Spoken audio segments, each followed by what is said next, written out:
सोलापुरातील राष्ट्रवादी काँग्रेसचे माजी जिल्हाध्यक्ष तथा ज्येष्ठ नेते बळीराम काका साठे यांनी रविवारी तडकाफडकी निर्णय घेत राष्ट्रवादी काँग्रेस अध्यक्ष शरद पवार यांच्याशी संबंध तोडल्याची भाषा केली। या निर्णयामुळे सोलापुरातील राजकारणात सध्या चर्चेला उधाण आले आहे। विशेष म्हणजे काका साठे यांच्या वडाळा गावी झालेल्या बैठकीला शरद पवार यांच्या राष्ट्रवादी काँग्रेसचे आमदार राजू खरे यांची उपस्थिती होती। काही महिन्यांपूर्वी राष्ट्रवादी काँग्रेसने जिल्हाध्यक्ष बदलून जिल्हा परिषदेचे माजी सदस्य वसंत नाना देशमुख यांच्या गळ्यात अध्यक्षपदाची माळ घातली।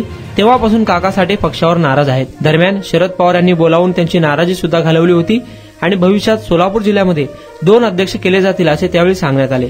परंतु बरेच दिवस झाले साहेब निर्णय घेत नाही। त्यातच आता जिल्हा परिषद पंचायत समितीच्या निवडणुका तोंडावर आहेत।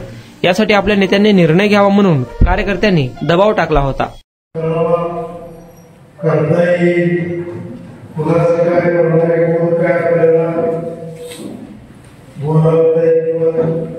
आपला विचार करते आपल्या कार्यकर्त्याचा तालुक्यातल्या अडचणीचा तालुक्यातल्या भविष्याचा सगळ्या बाबतीचा विचार योग्य वाटला तर मग आपण त्या ठिकाणी जायचा विचार करता येईल। आता पुढे घाई करायची काही कारण नाही। आपण येणारी निवडणूक आपल्या सगळ्यांच्या ताकदीवर लढवली तोपर्यंत आपण विचार करू।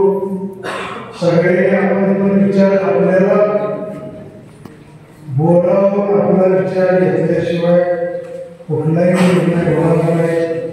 हे पण आपल्याला